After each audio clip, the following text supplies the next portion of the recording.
आप छात्र सभा के लोग हैं, छात्र इसमें ज्यादातर लोग होंगे।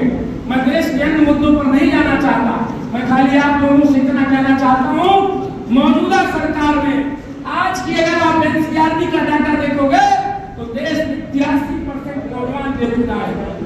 देश का 83% नौजवान आज बेरोजगार है, बेरोजगारी का दर झेल रहा है। जिसने परीक्षा दी, सरकार ने बड़े बड़े वादे किए कि आपको पुलिस में भर्ती कर दिया जाएगा, आपको लेखपाल बना दिया जाएगा, आपको दरोगा बना दिया जाएगा, किसी को फूड इंस्पेक्टर बना दिया जाएगा, किसी को इंजीनियर बना दिया जाएगा, किसी को सिंचाई विभाग में भर्ती दे दी जाएगी।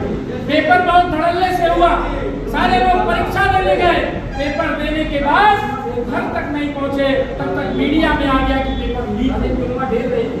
छात्र सभा के लोगों, नौजवान साथियों, मैं आपसे कहना चाहता हूँ, ये तो एक अंतिम बात है, इससे बड़ी बड़ी बातें।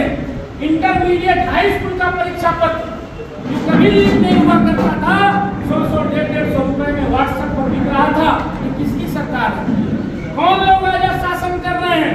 ये वो लोग हैं जिन्होंने वादा किया था कि केंद्र की सरकार अगर आप बनाओगे हमारी, तो हम हर साल 2 करोड़ रोजगार देने का काम करेंगे। आप अतीत में चले जाइए, आप याद करिए कोरोना का कालखंड, उस कालखंड में नौकरी मिलना तो दूर, जिनकी नौकरी मिली थी उसकी नौकरी को छीनने का काम इसी वर्तमान सरकार के प्रधानमंत्री और मुख्यमंत्री ने किया। तो नौजवान साथियों, मैं आपसे इतना कहना चाहता हूँ, पद प्रतिष्ठा पाना बड़ी बात नहीं होती, माला आपको पहनना ही बड़ी बात नहीं होती। आज से आपकी जिम्मेदारी बढ़ती है, और जिम्मेदारी इस नाते बढ़ती है कि 12x6 के कमरे में जो नौजवान खलीलाबाद में किराए का कमरा लेकर पढ़ता है, उसके भविष्य पर ताला लगाने का काम वर्तमान सरकार कर रही है। समाजवादी छात्र सभा के लोग भाई ब्रजेश यादव राजन जी के नेतृत्व में करेंगे, इस आशा और विश्वास के साथ हम आपके बीच में बोलने आए हैं। तो साथियों, ये मत आप सोचिएगा कि कौन प्रत्याशी है, कौन आपका भाई है, कौन आपका दोस्त है, आपसे पटती है कि नहीं पटती। आदरणीय अखिलेश यादव जी के चेहरे पर अपने मुस्तकबिल का, अपने भविष्य का एक बार सपना सोचिएगा। आपका बेटा, आपका भाई, आपकी बहन, आपके परिवार का भी लड़का आज बेरोजगार है, खाली हाथ घूम रहा है। उसके सपने को अगर आप साकार करना चाहते हो कि झोपड़ी से निकलकर पक्के मकान में रहना चाहते हो, अच्छी गाड़ी से चलना, अच्छी शिक्षा ग्रहण करना, अपने बहन की अच्छी शादी करना, तो इन लोगों का जिनका कोई परिवार नहीं है, उनको मठ और मंदिर में खदेड़ने का काम आप लोगों को करना पड़ेगा। मुद्दा है, इनके पास और कुछ नहीं है, सिर्फ ये जाति और धर्म के नाम पर लोगों को बरगला कर और सत्ता में डाली जाए, लेकिन पूरी तरह से मुद्दा इनका इस बात खिलाफ है। साथियों, मैं आपको बताना चाहता हूँ, समाजवादी लोग ही आज इस देश की जो मुख्य लड़ाई है सबसे आगे लड़ने का काम कर रहे हैं। हमारे नेता राष्ट्रीय अध्यक्ष अखिलेश यादव जी ने इस लड़ाई को मजबूत किया, गठबंधन को पूरी तरह से बीजेपी को लोगों ने डैमेज किया, किसी को पैसे के लालच से, किसी को पद के लालच से, किसी को राज्यसभा, किसी को विधानसभा, किसी को मुख्यमंत्री, तमाम चीजें, हमारे विधायकों को तोड़ा, हमारे सहयोगी दलों को तोड़ा। उसके बाद भी माननीय राष्ट्रीय अध्यक्ष ने गठबंधन को बनाया और मजबूत किया, और गठबंधन पूरे देश में मजबूती से इनके खिलाफ लड़ रहा है। और पहले चरण में इनकी हालत खराब हो गई, इनका सूबड़ा साफ हो रहा पूरे देश से। ये मोदी जी की विदाई होने वाली है, और एक अच्छी सरकार, एक धर्मनिरपेक्ष सरकार जो देश को जरूरत है बनने जा रही। साथ के मिनहाज से एक लोग किसी को नमस्ते करके, प्रणाम करके, आदाब करके, सम्मान करके एक और समाजवादियों को बुला देना, समाजवादी प्रत्याशियों की मदद कर देना। जो नेताजी ने रास्ता दिखाया, जो लोहिया जी ने रास्ता दिखाया, उन्हीं सिद्धांतों, उसी विचारधारा पे हम लोग समाजवादी लोग तब तक लड़ेंगे जब तक बीजेपी को सत्ता से उतार के फेंक नहीं देंगे। ये प्रण लेकर जाइएगा। इन्होंने कितनी अच्छी शानदार कमेटी बना करके समाजवादी पार्टी को दिया। मैं सभी लोगों को बधाई देता हूँ। यहाँ तमाम नौजवानों को देख रहा हूँ, मेरे निगाहें जा रही है सबके ऊपर। इच्छा सभा की कमेटी में तमाम क्रांतिकारी नौजवान भी यहाँ होते हैं, मौजूद हैं, जो आने वाले समय में समाज पार्टी को, भाई यादव जी को, पूरे समाजवादी दल के नेताओं को ताकत देने का काम नौजवान करेगा। दोस्तों, ये चुनाव समय चल रहा है 24 का। इस समय जो जितना त्याग करेगा अपने गांव में, अपने क्षेत्र में, याद रखना, इतिहास में वो चीज याद रखा जाएगा। क्योंकि ये समय जो चुनाव चल रहा है, ये देश में अभी गुरु जी ने बताया, ये संविधान बचाने का चुनाव है। जिस तरीके से अंग्रेजों ने देश को गुलाम किया था, उसके बाद इस गुलामी से आजादी देने के लिए अंग्रेजों से लड़ाइयां लड़ा हमारे क्रांतिकारियों ने, उसी तरीके से समाजवादी पार्टी इस देश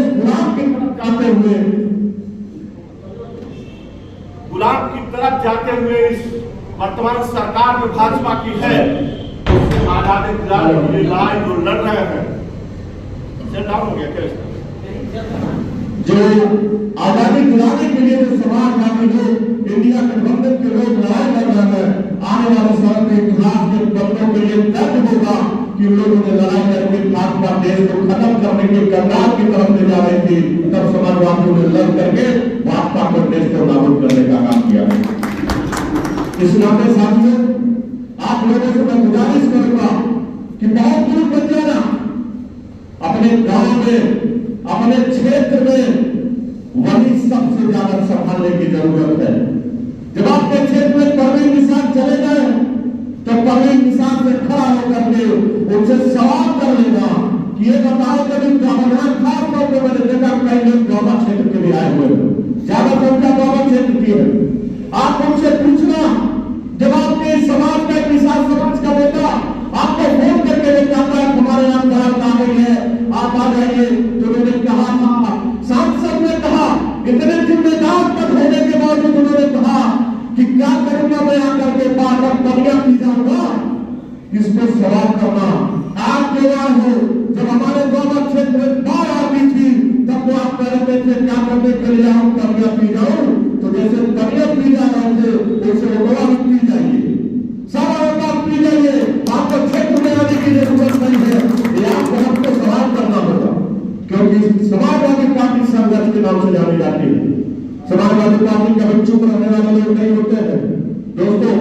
और आप सबको एक मैं आश्वासन देना चाहता हूं अपनी तरफ से, क्योंकि मैं संगठन चला रहा हूं, मैं जानता हूं संगठन चलाने के लिए बहुत जिम्मेदारियां होती हैं। छोटे भाई राजन को जो जिम्मेदारी मिली है, अगर आप लोग चाहोगे इनको ताकत देंगे, आने वाले समय में राजन भाई आपको हर मौके पे, हर कोने पे अगर आप इनको ताकत दिए रहोगे तो आपको ताकत की जरूरत होगी। पूरे पार्टी को खड़ा करके राजन भाई आपके साथ करने से आकर जिनको हमारे नेता राष्ट्रीय अध्यक्ष परम आदरणीय सदस्य श्री अखिलेश यादव जी ने, आदरणीय पप्पू निषाद जी को जो पूर्व मंत्री रहे, मैदान से विधायक रहे, जिनको प्रत्याशी बनाए हैं, आज उनको जिताने का और देश की सबसे बड़ी पंचायत में भेजने का सबसे बड़ी अगर जिम्मेदारी किसी के कंधे पर है तो आप सभी नौजवान साथियों के कंधे पे है। साथियों, अभी सुबोध चंद जी बोल रहे थे, ये चुनाव कोई मामूली चुनाव नहीं है, ये चुनाव संविधान बचाने का चुनाव है। ये चुनाव नौजवानों के रोजी रोजगार जो खत्म हो गया इस सरकार में, रोजी रोजगार को पुनः वापस लाने का चुनाव है। महंगाई जो चरम पे है उसको कम करने का चुनाव है। एक तरफ वो शक्तियां हैं जो बाबा साहब डॉक्टर भीमराव अम्बेडकर द्वारा दिए गए संविधान और अधिकार हमको जो मिला उसको खत्म करना चाहते हैं। वो बाबा साहब डॉक्टर भीमराव अम्बेडकर साहब की देन है कि आज हम लोग यहाँ पर बैठे हुए हैं। आज हम अपनी बात आप लोगों के बीच रख रहे हैं, आप लोग जनता के बीच अपनी बात रख रहे हैं। कभी हमको आपको वोट डालने का भी अधिकार नहीं था, कभी हमको आपको शिक्षा ग्रहण करने का भी अधिकार नहीं था। डॉक्टर बाबा साहब डॉक्टर भीमराव अम्बेडकर ने संविधान देकर के, संविधान बना करके हमको आपको अधिकार दिया। आज भारतीय जनता पार्टी की सरकार संविधान खत्म करना चाहती है। आज हमारा संविधान खतरे में है। जो बाबा साहब डॉक्टर भीमराव अम्बेडकर ने हमको अधिकार दिया, वो अधिकार आज हमारा खतरे में है। हमको अपना संविधान बचाने का एक चुनाव है, संविधान बचाने का चुनाव है। और आज महंगाई, भ्रष्टाचार चरम पे है।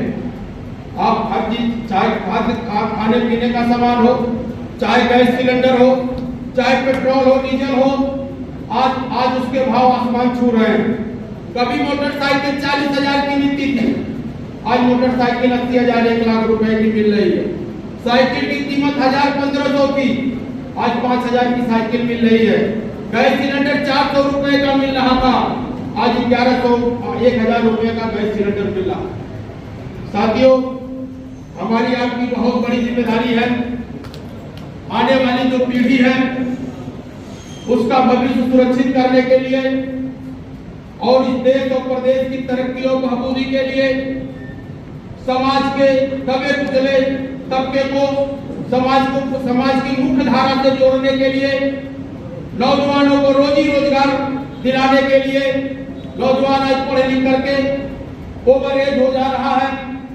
उनके माँ बाप के सपने थे, माँ बाप भी सपना देखे थे